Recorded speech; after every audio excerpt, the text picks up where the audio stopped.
வணக்கம், இது தமிழ் குரல். நான் உங்கள் பானு. திருப்புவனம் அஜித்குமாரோடைய இந்த கொலை வழக்கு இருக்கு பாத்தீங்களா, இதுதான் தமிழ்நாடையே உழுக்கின ஒரு நியூஸ். இன்னைக்கு ரொம்ப பரபரப்பா போயிட்டு இருக்கு. அது மட்டும் இல்லாம அடுத்தடுத்து அதிர்ச்சிகரமான தகவல்கள்லாம் இதுல இருந்து வெளியே வந்துட்டே இருக்கு. இது மட்டும் இல்லாம இதுல பல கோணங்கள்ல யோசிக்க வேண்டியதா இருக்கு. அதாவது இந்த புகார் கொடுத்த நிக்கிதாவா இருக்கட்டும், போலீஸ் விசாரணை, அதாவது இவங்க போலீஸ் விசாரணை சொல்ல முடியாது, 5 அடியாட்கள் தனிப்பட்ட முறையில இறங்கி ஒரு அப்பாவியை வந்து அடிச்சு கொண்டுட்டாங்க அப்படின்ற மாதிரிதான் அந்த தரப்புலையும் அஜித்குமார் தரப்பையும் இப்படி 3 வழியா பார்க்க வேண்டியதா இருக்கு. இது மட்டும் இல்லாம அஜித்குமார் அவர்களுடைய பிரேத பரிசோதனை ரிப்போர்ட் வந்து இன்னைக்கு வெளியாயிருக்கு. அதை படிக்கும் போது நமக்கு வந்து இந்த ஈர கொலையே நடக்குதுன்னு சொல்லுவாங்க இல்லையா, அந்த மாதிரி தான் இருக்கு. அதை படிக்க அவ்வளோ கொடுமையா தாக்கியிருக்காங்க. எவ்வளோ ரத்த கசிவு, மூளையில ரத்த கசிவு, இதயத்துல ரத்த கசிவு, கல்லீரல்ல ரத்த கசிவு, காதுல இருந்து ரத்த கசிவு. ஆடு மாடை கூட அந்த மாதிரி அடிக்க மாட்டாங்க. அதை கூட கூட்டிட்டு போனா ஒரே வெட்டி பலி கொடுத்து பிடிச்சி விட்டுருவாங்க. எவ்வளோ ஈவிறக்கு இல்லாம சைக்கோத்தனமா சிகரெட்ல சூடு வச்சு இப்படியெல்லாம் எதுக்கு ஒரு இளைஞரை எதுக்கு இந்த அளவுக்கு மோசமா தாக்கி அது போய் விசாரணைன்ற பேர்ல இவ்வளவு மோசமா நடந்துக்க வேண்டிய அவசியம் என்ன வந்தது அந்த போலீஸ்க்கு அப்படின்னு கேள்விதான் நமக்குள்ள வருது. இது மட்டும் இல்லாம இன்னைக்கு அந்த நிக்கிதா அப்படின்றவங்க வந்து ஒரு ஆடியோ வந்து ரிலீஸ் பண்ணியிருக்காங்க. ஸோ அதுவும் இன்னைக்கு என்ன பரபரப்பா போயிட்டு இருக்கு அப்படின்னு பார்த்தா, அந்த ஆடியோல அவங்க என்ன சொல்றாங்கன்னா, நான் வந்து அமைதியா இருக்கேன் அப்படின்றதுக்காக என்ன குற்றவாளி ஆக்கிறதுக்கான முயற்சியில இறங்காதீங்க. நான் கம்ப்ளைண்ட் கொடுத்தது உண்மை. நான் வந்து நகை காணோம், அதனால நான் கம்ப்ளைண்ட் கொடுத்தேன். அந்த கம்ப்ளைண்ட் கொடுத்தது மட்டும்தான் எனக்கு தெரிஞ்சு நான் பண்ண ஒரே வேலை. அதை தவிர்த்து நான் எதுவுமே செய்யல. எனக்கு எந்த ஐஏஎஸ் அதிகாரிகளும் எந்த பெரிய அதிகாரிகளும் தெரியாது. நான் ரொம்ப நேர்மையா வாழ்ந்தேன். என்னோட பர்சனல் லைஃப்பை பத்தி வருத்தப்படுறதுக்கு உங்களுக்கு இல்லை. நான் 3 கல்யாணம் பண்ணேன், எனக்கு குழந்தை இல்லை, அதை பத்திலாம் பேச வேண்டிய அக்கறை யாருக்குமே கிடையாது. ஆனா அந்த பையனுக்கு இப்படி ஒரு உயிர் போயிருச்சு. இந்த உயிர் போனதுக்காக நான் வருத்தப்படுறேன். நானும் அழுதுட்டு தான் இருக்கேன். முதல்வரே மன்னிப்பு கேட்கிறாரு. நானும் வந்து பல தடவை மன்னிப்பு கேட்க வேண்டிய இடத்துல நானும் என் அம்மாவும் இருக்கோம். ஸோ நான் அந்த பையனோட மரணத்துக்கு என்ன பொறுப்பு ஆக்காதீங்க, நான் கம்ப்ளைண்ட் கொடுத்தது மட்டும்தான் நானே அப்படின்னு பேசிட்டாங்க. இப்போ ஃபர்ஸ்ட் இந்த பிரேத பரிசோதனை ரிப்போர்ட்டை படிச்சு பார்த்தாலே அந்த நபரை எவ்வளோ, அதாவது அஜித்குமாரை எவ்வளோ மோசமா சைக்கோத்தனமா இவங்க அடிச்சிருக்காங்க அப்படின்றது நமக்கு தெரியும். அந்த ரிப்போர்ட்ல வந்து கிட்டத்தட்ட 50க்கு மேற்பட்ட இடத்துல வந்து காயம் இருக்கு அப்படின்னு சொல்றாங்க. அந்த ஒவ்வொரு அடியும் கிட்டத்தட்ட 9 சென்டிமீட்டர்ல இருந்து 24 சென்டிமீட்டர் வரை இருந்திருக்கு. அது மட்டும் இல்லாம தலையில பலத்த காயம் ஏற்பட்டிருக்கு. அதாவது நடுமண்டை சைட்ல இந்த எல்லா இடத்துலையும் கம்பியால வச்சு அடிச்சிருக்காங்க. இது மட்டும் இல்லாம அவருடைய உடலை, அதாவது இந்த வயிற்று பகுதியை வந்து பிரேத பரிசோதனை பண்ணும்போது அந்த வயிற்றுல வந்து 200 மில்லி பர்பிள் கலர்ல ஏதோ ஒன்று இருந்திருக்கு அப்படின்னு சொல்றாங்க. இப்ப நம்மளுக்கு இது என்ன சந்தேகத்தை கலப்புது அப்படின்னு பாத்தீங்கன்னா, அவங்க அம்மாவும் இன்னும் பல உறவினர்களும் என்ன சொன்னாங்கன்னா, அஜித்குமாருக்கு வந்து இவங்க வந்து போதைப் பொருள், அதாவது கஞ்சா மாதிரியான போதைப் பொருளை வந்து எடுக்க வச்சாங்க. நான் அந்த இடத்துல இருந்தேன் அப்படின்னா அஜித்குமாரோடைய கூட வேலை செய்யறாரு அண்ணன் உறவு முறை ஒருத்தர் வந்து நான் இருந்தேன், அந்த இடத்துல பார்த்தேன். ஒரு போலீஸ் அதிகாரியே சொல்றாரு, என்னோட விசாரணை தனி ஸ்டைல்ல இருக்கும், போய் கஞ்சாவை கொண்டு வாங்க அவர் சொன்னாரு. நான் அவனை கேட்டேன், ஏதாவது எடுத்துட்டு தான் உண்மையை சொல்லணும் போது அவன் இல்லை, எனக்கு அடி தாங்க முடியல, வலி தாங்க முடியலன்ற ஒரு வார்த்தை மட்டும் தான் சொன்னான். ஆனா அப்பவே வந்து அந்த வாசனை, அவங்க கிட்ட இருந்து அந்த வர வாசனை, கஞ்சா வாசனை எனக்கு அடிச்சது. அந்த போதைப் பொருள் அவனுக்கு கொடுக்கப்பட்டிருக்கிறது எனக்கு அப்பவே தெரிஞ்சது. ஸோ இந்த பக்கம் இந்த அம்மா என்ன சொல்றாங்க, நான் வந்து எந்த இன்ஃப்ளூயன்ஸும் பண்ணல, நான் வந்து வெறும் கம்ப்ளைண்ட் மட்டும் தான் கொடுத்தேன்றாங்க. இந்த பக்கம் அவருக்கு போதைப் பொருள் கொடுக்கப்பட்டு ரொம்ப மோசமா பைத்தியம் மாதிரி, அதாவது சைக்கோ மாதிரி அந்த நபரை வந்து நீங்க அடிச்சு தாக்கி உயிர் போற அளவுக்கு. இப்ப என்ன காணாம போனது 10 சவர நகை அப்படின்னு இவங்க சொன்னாங்க. 10 சவர நகை காணாம போச்சுன்னா அது இப்ப ஏன் கண்டுபிடிக்க முடியல? உண்மையிலே அது காணாம போச்சா, இல்ல பழிவாங்கும் நடவடிக்கைக்காக இல்லாத ஒரு நகையே காணாம போச்சு அப்படின்றது மாதிரி இதை நரேஷனை செட் பண்ணி இவங்க சிக்க வைக்கிறாங்களா அப்படின்ற கேள்வியும் வருது. ஏன்னா இவங்க ஒரு குறிப்பிட்ட சமூகத்தை சார்ந்தவங்களா இருக்காங்க. அதாவது இந்த கம்ப்ளைண்ட் கொடுத்த நிக்கிதாவும் இருக்கட்டும், இந்த அடிச்சாங்க பாத்தீங்களா தனிப்படை, இந்த தனிப்படையில இருக்கிற ஒரு 4 பேரும் அந்த குறிப்பிட்ட சமூகத்தாகட்டும். இவங்க, அதாவது இந்த நிக்கிதான்றவங்க போய் இவங்க வந்து கம்ப்ளைண்ட் பண்ணியிருக்காங்க. அறநிலைத்துறை ஆஃபீஸரோட தான் போயிருக்காங்க, கம்ப்ளைண்ட் கொடுக்கறதுக்காக அங்கே போயிருக்காங்க. ஆனால் கம்ப்ளைண்ட் எடுக்கப்படலை. பொதுவாகவே போலீஸ் ஸ்டேஷனில் போனீங்கன்னா அவ்வளோ சீக்கிரத்துலலாம் உங்ககிட்ட கம்ப்ளைண்ட் வாங்கிட மாட்டாங்க. நீங்கள் போகிறவங்களுக்கு நல்லாவே தெரியும், இழுத்தடிப்பாங்க. ஏன்னா ஒரு கம்ப்ளைண்ட்டை வாங்கிட்டா எஃப்ஐஆர் போட்டுட்டா அதை க்ளோஸ் பண்ணி ஆகணும். ஸோ அதனால் இழுத்தடிக்கிறது இல்லை சமரசம் பண்ணுறது பேச்சுவார்த்தையில் வச்சே முடிச்சு விட பார்ப்பாங்க. ஸோ அந்த மாதிரி எஸ்பி வரட்டும், அது வரையும் நீங்கள் வெயிட் பண்ணுங்க அப்படின்னு இவங்களை வந்து சொல்லி வெயிட் பண்ண வச்சுருக்காங்க மாலை நேரம் வரையும். அதையும் அந்த நிக்கிதான்றவங்க என்ன குறிப்பிடுறாங்கன்னா, இப்போ சாட்சி சொல்கிறார் பார்த்தீங்களா, அவர் எங்கள் கூட தான் இருந்தார், எங்கள் அம்மாவுக்கு உடம்பு முடியாதப்ப அவர் தான் டீ எல்லாம் வாங்கிட்டு வந்து கொடுத்தாரு. அப்படி இருக்கும்போது ஏன் எங்களுக்கு எதிராக அவங்க வந்து பேசணும்? ஸோ அந்த மாதிரி நான் வந்து கம்ப்ளைண்ட் கொடுத்து ரொம்ப நேரம் வெயிட் பண்ணி எஸ்பி வந்து எடுக்கிறதுக்கு லேட் ஆகனோடே நான் கம்ப்ளைண்ட்டை மட்டும் கொடுத்துட்டு நான் போயிட்டேன். இன்னொரு தரப்பு என்ன சொல்கிறாங்க அப்படின்னு பார்த்தீங்கன்னா, இந்த அம்மா கம்ப்ளைண்ட் கொடுத்ததுக்கு அப்புறமா அதாவது இந்த போலீஸ் ஸ்டேஷனில், அந்த லோக்கல் போலீஸ் ஸ்டேஷனில் அஜித்குமார் அவர்களை விசாரணைக்கு அழைத்து விசாரணை பண்ணிட்டு உடனே அவரை வந்து அங்கேருந்து அனுப்பிட்டதுக்கான போலீஸ், அதாவது லோக்கல் போலீஸ் ஸ்டேஷனோடைய ஃபுட்டேஜ் இருக்கு. அப்போ இதை வந்து போலீஸ் ஸ்டேஷனுக்குள்ள வச்சு விசாரிச்சா இந்த இதில் நம்ம பதில் சொல்ல வேண்டிய இடத்துக்கு போயிடுவோம். அதனால எஃப்ஐஆர் போடாம போலீஸ் ஸ்டேஷன்ல வச்சு விசாரிக்காம அங்கேருந்து சும்மா பேருக்கு விசாரணை பண்ணி அனுப்பிச்சிட்டு பின்னாடியே ஒரு தனிப்படையை அனுப்பிச்சு அதுவும் மோசமா கொட்டை, அதாவது இந்த மாட்டு கொட்டகை, அப்புறம் இப்போ வேற இடந்து மாற்றி மாற்றி வச்சு அடித்து சாகிற அளவுக்கு அடிக்க வேண்டிய அவசியம் இல்லை. உன்னோடைய நோக்கம் விசாரணை தானே. விசாரணை பண்ணுறதா இருந்தால் அவங்க வந்து அந்த கோயிலோட சிசிடிவி ஃபுட்டேஜை பார்த்துருக்கணும் இல்லையா? அந்த யார் வந்தால் யார் போனால் யார்கிட்டேருந்து சாவி வாங்கி காரை கொண்டு போய் விட்டா, காரை கொண்டு வந்து விட்டது யார் அப்படின்னு இந்த கோயிலோட சிசிடிவி கேமரா ஃபுட்டேஜ் கிடைச்சிருச்சுனாலே பல சந்தேகங்கள் தீர்க்கப்படும். ஆனால் அது அங்கே இல்லை. அந்த கோயிலோட சிசிடிவி ஃபுட்டேஜ் எங்கே இன்னும் 2 நாள்ல நீங்க வந்து சமர்ப்பிக்கணும் அப்படின்னு சொல்லி நீதிபதியே கேட்டிருக்காரு. இப்படி இருக்கும்போது அந்த அந்த அந்த மாதிரியாக விசாரணையை கொண்டு போகாம இவங்க ஏன் அடிச்சிருக்காங்க இவ்வளோ மோசமா? அதுவும் பாருங்க எங்கெங்க காயம் ஆயிருக்குன்னா 3 இடங்கள்ல சிகரெட்டால சூடு வச்சிருக்காங்க. மூளையில 2 இடத்துல வந்து ரத்த கசி வந்திருக்கு. மண்டை ஓட்டுல இரு பக்கங்களும் நடுமண்டை தலைப்பகுதி முழுவதுமாக கட்டையால் அடித்து காயம் செய்யப்பட்டிருக்காங்க. அதுக்கப்புறம் நம்ம அவருடைய கண்கள் எல்லாம் சிவந்து வீங்கி இருக்கிறது. உடல்ல வந்து 6 பெரிய காயங்கள் வந்து கண்டறியப்பட்டிருக்கு. உடலில் மொத்தம் 50க்கும் மேற்பட்ட காயங்கள். இதயத்தில் 2 இடங்களில் ரத்த கசிவு, கல்லீரலில் ரத்த கசிவு. இதெல்லாம் பார்க்கும்போது நீ மனுஷனா கூட அவனை பார்க்கல, அந்த நபரை வந்து நீங்க மனுஷனா கூட பார்க்கல. இவ்வளோ மோசமா இவ்வளோ இதுவாக ட்ரீட் பண்ண வேண்டிய அவசியம் என்ன? இந்த அம்மா சொல்லுது நான் எந்த ப்ரெஷருமே போடல, எனக்கு எந்த அதிகாரமே தெரியாது அப்படின்னு. அப்படி இருக்கும்போது ஒரு டிஜிபி யாரோட இன்ஃப்ளூயன்ஸில் இவங்களுக்கு இந்த மாதிரி இந்த தனி படை அமைச்சு, அதாவது எஃப்ஐஆரே போடாமல் இதை அஃபிஷியலாக ஒரு கேஸாகவே எடுத்துக்க முடியாது.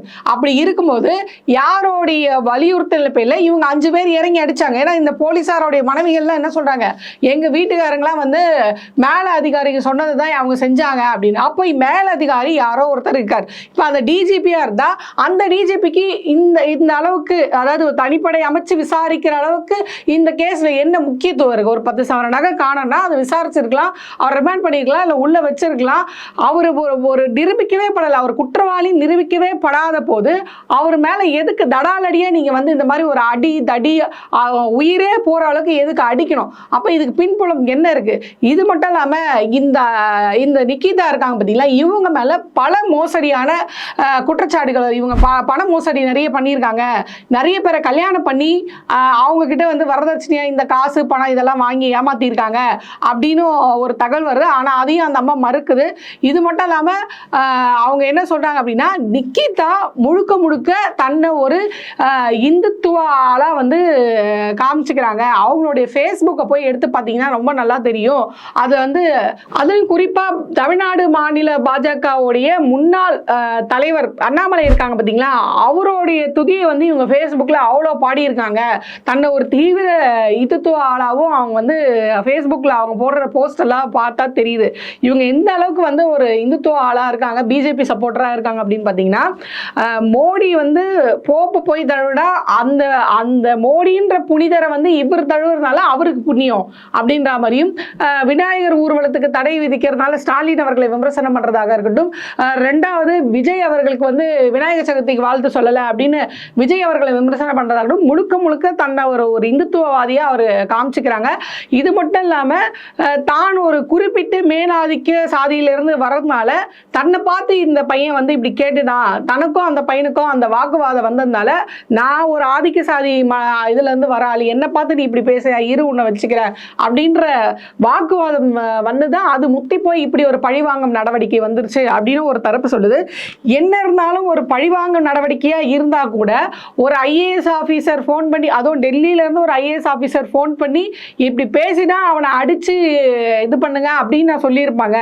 ஸோ இது வந்து முன்னுக்கு பின் முரணாவே நிறைய நியூஸ் வந்துட்டே இருக்கு. ஒன்னே ஒண்ணுதான் இந்த விஷயம், இது எப்படி போயிட்டு இருக்கு அப்படின்னு பாத்தீங்கன்னா, இந்த அம்மா போய் கேஸ் கொடுக்க போயிருக்கு. அதாவது இந்த அம்மா போய் கேஸ் கொடுக்க போயிருக்கு. கேஸ் கொடுக்க போகும்போது அங்க எடுக்கல, கொஞ்சம் வெயிட் பண்ணுங்க, எஸ்பி வரட்டும், இது ஒன்றும் அவ்வளோ அவசரமான கேஸ் இல்லை அப்படின்னு சொல்லியிருக்கு. ஏற்கனவே இந்த 500 ரூபாய் விஷயத்தில் அஜித்குமார் அவர்களுக்கும் இந்த அம்மாவுக்கும் ஏதோ ஒரு வாக்குவாதம் நடந்திருக்கு. இந்த காழ்ப்புணர்ச்சி பத்தாவதுக்கு எஸ்பி வர ரொம்ப நேரம் வெயிட் பண்ண வச்சிட்டாரு. ஸோ இருங்க என்னோட இன்ஃப்ளூயன்ஸை காட்டுறேன் அப்படின்னு சொல்லிட்டு ஏதோ ஒரு பெரிய அதிகாரிக்கு ஃபோன் பண்ணி அந்த அதிகாரி டிஜிபிக்கு உத்தரவு கொடுத்து டிஜிபி தன்னுடைய தனிப்படையை அனுப்பி அந்த ப்ரெஷர் தாங்க முடியாமல், இப்போ டெல்லின்ற ஒரு மேலிடம் அப்படின்னாலே இங்கே இருக்கிற கட்சி தலைவர்களே அலரும் போது இந்த ஹெட் கான்ஸ்டபிள் இவங்கெல்லாம் வந்து எந்த மூளைக்கு, ஸோ இவங்கெல்லாம் வந்து அந்த தனிப்படையில் இருக்கவங்க, அவங்களும் அதே சமூகத்தை சார்ந்தவன்றதால எல்லாம் ஒன்றா சேர்ந்து சிக்கின ஒரு ஆளை போட்டு அடிச்சே கொண்டு இருக்காங்க. அவங்க திருடுறாங்களா திருடலையா அப்படின்னு இன்னும் நிரூபிக்கப்படல. அவர் திருடினதாவே இருந்தாலும் அவரை அடிச்சு கொள்றதுக்கான அதிகாரம் போலீஸ்க்கு எங்க இருந்து வந்தது? அதை பொதுமக்களே செஞ்சுட்டு போயிடுவாங்க. யாராவது ஒரு திருடன் காட்டினா கம்பியில கட்டி கம்பத்தில் கட்ட வச்சு அடிச்சு இது பண்ணிடுவாங்க பொதுமக்கள். இதுக்கு எதுக்கு போலீஸ் அப்படின்னு நீதிபதி அவர்களே கேட்டிருக்காங்க. ஸோ இந்த பிரேத பரிசோதனையை பார்க்கும்போது அந்த பையனை பட்னி போட்டே அவங்க வந்து அடிச்சு நாசம் பண்ணியிருக்காங்க. தண்ணி கேட்கும் போது அதில் மிளகா பொடி கலந்து கொடுத்துருக்காங்க அப்படின்றதெல்லாம் தாண்டி இப்போ அவங்க வந்து போதைப் பொருள் கொடுத்து அடிச்சு கொண்டே இருக்காங்க. அப்போ இந்த அளவுக்கு ஒரு வெறியான அட்டாக் எதுக்கு அந்த பையன் மேலே? எந்த இன்ஃப்ளூயன்ஸே இல்லாமல் அந்த மாதிரி பண்ணியிருக்காங்க. ஒரு மேலதிகாரியோட வற்புறுத்தல் இல்லாமல், ப்ரெஷர் இல்லாமலே இந்த தனிப்படை வந்து இப்படி பண்ணியிருக்கு. ஸோ நிக்கிதா சொல்றது எந்த அளவுக்கு உண்மை அப்படின்றத நம்ம ஆராய்ந்து பார்க்க வேண்டியதாக இருக்கு. இது எல்லாத்த விட நான் அந்த பிரேத பரிசோதனை ரிப்போர்ட் படித்து பார்க்கும்போது எனக்கு எந்த இடத்துல நான் பயந்து போனேன் அப்படின்னு பார்த்தீங்கன்னா, கம்பியை வந்து வயிற்றுக்குள்ள குத்தி அந்த அந்த இடத்துல ரொம்ப மோசமான ஒரு காயம் ஏற்பட்டிருக்கு. ஸோ ராடை வச்சு அடிக்கிற அளவுக்கு என்ன உங்களுக்கு அவ்வளோ வெறி வந்திருக்கு? அந்த இப்போ இன்னொரு கேள்வி என்னன்னா, நீங்கள் அந்த 10 சவரத்தை அந்த பையன் திருடிட்டான் அதனால அதை மீட்டு எடுக்கணுன்றக்காக அடிச்சிங்களா, இல்லை இந்த 10 சவரை கண்டுபிடிச்சிட்டா நம்மளுக்குள்ளே பங்கு போட்டுக்கலாம், ஏன்னா எஃப்ஐஆரும் இல்லை ஒன்றும் இல்லை, அதை கண்டுபிடிச்சி நம்மளுக்குள்ளே பங்கு போட்டுக்கலாம் அப்படின்னு நினச்சி அந்த பண ஆசக்திக்காக இந்த மாதிரி அந்த பையனை அடிச்சே கொண்டுட்டீங்களா? இன்னும் நம்ம இப்போ யாரா இருந்தாலும் என் உயிரே போகுது அப்படின்னா நான் என்ன சொல்லுவேன், என்னை காப்பாத்திக்கிறதுக்காக நான் என்ன சொல்லியிருப்பேன், இல்லைங்க இந்த இடத்துல நான் திருடிட்டேங்க, நீங்க என்ன தண்டனை கூட வாங்கி கொடுத்துருங்க, ஆனா என்னை கொன்னுறாதீங்க அப்படின்னு தான் யாரா இருந்தாலும் சொல்லி தப்பிக்க பார்ப்பாங்க. ஆனா சாகும் வரை அந்த பையன் தான் எடுக்கல. ஏன்னா அந்த உண்மையை சொல்ற நிலைமையில கூட அந்த பையன் இல்லை. ஏன்னா இவங்க கொடுத்த போதைப் பொருளா இருக்கட்டும், அடியா இருக்கட்டும், அந்த வலி தாங்க முடியாதான் மறுபடியும் கத்தியிருக்கானே தவிர்த்து உண்மையை சொல்றதுக்கான அவகாசம் கூட அவங்க கொடுக்கல. ஸோ உண்மையை சொல்றதுக்கான அவகாசமும் கொடுக்கல. உண்மையை சொல்லனா அவன் நிதானத்தில் இருக்கணும். ஸோ நிதானமா இருக்கிறதுக்கான அவகாசமும் இவங்க கொடுக்கல. இதெல்லாம் எதுவுமே கொடுக்காம தொடர்ந்து அடிச்சு அவனை கொலை பண்ணணுன்ற நோக்கத்தோடவே இது நடந்ததா அப்படின்ற கேள்வி வருது இல்லையா? ஸோ எதுக்காக இவங்க இப்படி பண்ணாங்க?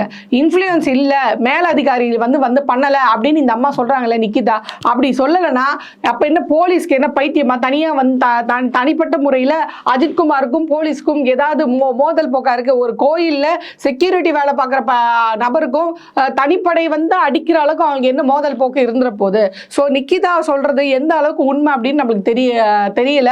ஆனால் ஒன்று, இந்த பெண்மணியை வந்து இன்னும் இவங்க வந்து அரெஸ்ட் பண்ணாமல் இருக்கிறாங்க. ஆனால் அந்த மாதிரி சொல்றாங்க, இல்லை நான் வந்து முழுசா விசாரணைக்கு ஒத்துழைக்கிறேன் அப்படின்னு சொல்றாங்க. விசாரணைக்கு ஒத்துழைக்கிறவங்க ஏன் வீட்டுக்குள்ள இருக்குது? இல்லை, கொடுத்த அட்ரஸை போய் தேடி பார்த்தா ஆளை காணோம், அப்ஸ்காண்ட் ஆகி கோயம்புத்தூர் பக்கமா எங்கேயோ இவங்க தலைமறைவா ஆயிட்டதாக ஒரு தகவல் வருது. ரெண்டாவது, இந்த வழக்கை வந்து சிபிஐக்கு மாற்றணும் அப்படின்னு சொல்றாங்க. ஒரு தரப்பு இல்லை இதை மாற்றக்கூடாது அப்படின்னு சொல்றாங்க. ஃபர்ஸ்ட் ஏன் மாற்றணும் அப்படின்னு சொல்றாங்கன்னா, இந்த வழக்குல மாற்றினவங்க யாரு அப்படின்னு பார்த்தீங்கன்னா, இந்த 5 பேருமே வந்து கொலை குற்றவாளியா இருக்கக்கூடிய இந்த 5 பேருமே போலீஸ். இந்த போலீஸ் வந்து இன்னொரு போலீஸை அதாவது போலீஸ் வந்து இந்த கேஸை விசாரணை பண்ணும்போது ஒரு போலீஸ் இன்னொரு போலீஸ்க்கு எந்த வகையில் காட்டி கொடுப்பாங்க, காப்பாற்ற பார்ப்பாங்க. ஸோ இதில் வந்து ஏதாவது ஒரு இது நடக்கலாம், அதனால் இதை முழுக்க முழுக்க சிபிஐக்கு மாற்றுங்க அப்படின்னு சொல்கிறாங்க. ஆனால் இந்த கேஸை, அதாவது இந்த அஜித்குமார் அவர்கள் தரப்பில் வாதாடக்கூடிய வழக்கறிஞர்கள் என்ன சொல்கிறாங்கன்னா, இதை நீங்கள் சிபிஐக்கு மாற்றக்கூடாது.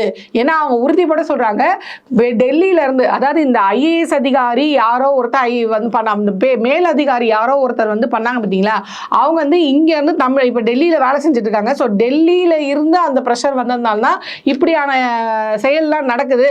ஸோ அந்த சிபிஐக்கு வரும்போது டெல்லி தரப்பு சிபிஐயை ரொம்ப ஈஸியாக அவங்க வந்து இன்ஃப்ளூயன்ஸ் பண்ணுவாங்க. நம்மளுக்கு தெரியும் இதுவரை எத்தனை சிபிஐ வழக்கு போய் அது எத்தனை வாட்டி ஒரு தீர்வு வந்திருக்கு. தமிழ்நாடு போலீஸ் விசாரிச்சா கூட அதில் ஏதாவது ஒரு உண்மை வெளியே வரும்.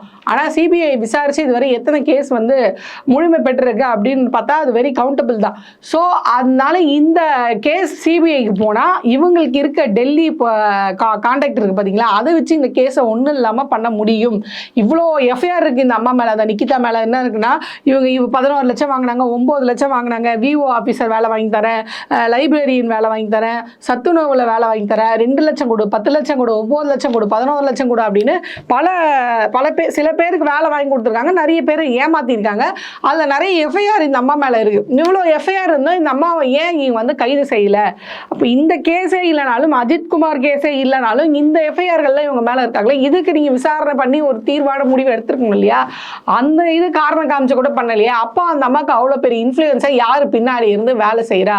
ஸோ இந்த அம்மாவுடைய ஃபேஸ்புக்கோடைய அக்கௌண்ட் எல்லாம் எடுத்து பார்க்கும்போது அது முழுக்க முழுக்க பாஜகவுடைய பின்புலத்தில் இவங்க இருக்கிறதாகவும் தெரிகிறது. ஏன்னா இவங்க மோடி அவர்களையும் இந்துத்துவ கருத்து பேசுறதுலையும் அதில் ஒரு குறிப்பிட்ட விஷயம் நான் அந்த அம்மாவுடைய ஃபேஸ்புக் இதில் படித்து பார்க்கும்போது என்ன தெரியுது அப்படின்னு பார்த்தீங்கன்னா, தன்னுடைய, அதாவது இந்துத்துவ பேரண்ட்ஸ் இருக்காங்க பார்த்தீங்களா, இந்து பேரண்ட்ஸ் இருக்காங்க பார்த்தீங்களா, இவங்க வந்து தன்னோட பிள்ளைகளை ஒரு இடதுசாரி கருத்தோட வளர்த்தா அவங்க வந்து உண்மையான இந்து பெற்றோர்களா இல்லை, அவங்க ஃபெயில் ஆயிடுறாங்க. அது மட்டும் இல்லாமல் ஒரு இந்துவா கோயிலுக்கு போனால் பத்தாது, அதே இந்துவா நீங்கள் அதாவது எலெக்ஷன் நேரங்களில் ஓட்டு போடுற இடத்துலையும் நீங்கள் காட்டணும் அப்படின்னு சொல்லும்போது, இதை ஒரு ஓட்டு போடுற இடத்துல நீ இந்துவா நின்று யோசிக்கணும்னு இந்த அம்மா சொல்றதுலேருந்தே இவங்க எவ்வளோ ஒரு இந்துத்துவ பின்னணியிலேருந்து வந்திருக்காங்க அப்படின்னு தெரியும். ஸோ இப்போ சிபிஐக்கு இந்த கேஸ் மாற்றப்பட்ட பிறகு இவங்க இன்னும் பல உண்மைகள் வெளியே வருமா? உண்மையிலே நிக்கிதா அவங்க வந்து கொடுத்த ப்ரெஷர்னால தான் தனிப்படை போலீஸ் வந்து இந்த மாதிரி பண்ணாங்களா, இல்லை வேற ஏதாவது ரிவெஞ்ச் எடுத்ததுக்காக இந்த மாதிரி பண்ணுறாங்களா அப்படின்ற ஒரு கிளாரிஃபிகேஷன் வரணும்னா இந்த கேஸ் இன்னும் தீவிர விசாரணைக்கு உட்படுத்தப்படணும். இதில் முதல்வர் ஸ்டாலின் அவர்கள் என்ன சொல்லியிருக்காங்கன்னா, இதில் சின்ன அதிகாரி பெரிய அதிகாரிலாம் இல்லை, எல்லாருக்குமே நாங்கள் ஒரே மாதிரி தான் ட்ரீட் பண்ணுவோம், நாங்கள் வந்து யாராக இருந்தாலும் தக்க நடவடிக்கை எடுக்கிறதுக்கு நாங்கள் தயாராக இருக்கோம் அப்படின்றாங்க. ஸோ நீதிமன்றத்தில் இதை நீங்கள் சிபிஐக்கு மாற்ற ஒத்துக்கிறீங்களான்னு கேட்டும்போது தாராளமாக மாற்றிக்கோங்க. அதாவது இப்போ மாற்றலன்னா என்ன சொல்லுவாங்க, இவங்க ஆள் யாரோ பின்னாடி இருக்காங்க, அதனால தான் இவர் மாற்றுறதுக்கு வந்து யோசிக்கிறாரு அப்படின்னு சொல்லுவாங்க இல்லையா? அதனால சிபிஐக்கு மாற்றணும் சொல்லுமா, மாற்றுங்க. யார் மேலே ஆக்ஷன் எடுக்கணுமா எடுங்க. யாராக இருந்தாலும் தமிழ்நாடு அரசு தன்னுடைய இது கடமையை ரொம்ப கரெக்டாக செய்யும் அப்படின்ற மாதிரி அவர் சொல்லியிருக்காரு. ஸோ இந்த வழக்கில் இன்னும் பல அதிர்ச்சிகரமான உண்மைகள் வெளியே வரப்போகுது, பல திருப்பு முனைகள் இந்த வழக்கில் இருக்குன்னு தான் எதிர்பார்க்கப்படுது. ஸோ இப்போ பொறுத்தது பார்ப்போம், இன்னும் என்ன அதிர்ச்சிகரமான உண்மைகள்லாம் வெளியே வருது அப்படின்னு பார்ப்போம்.